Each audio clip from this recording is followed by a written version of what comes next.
என்ன நியாயம்? இது என்ன நியாயம்? முதல்ல போய் உட்காருங்க.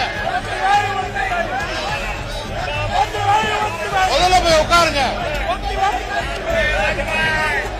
இது குறித்து முதலமைச்சர் பேச உட்காருங்க.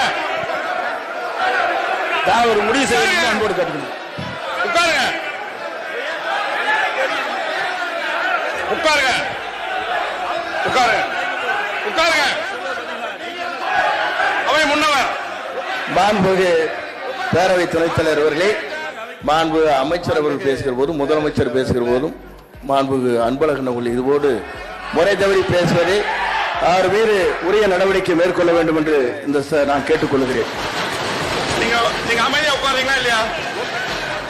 அவை காவலர்கள் அன்பழகன் அவர்களை வெளியேற்றுமாறு கேட்டுக்கொள்கிறேன்.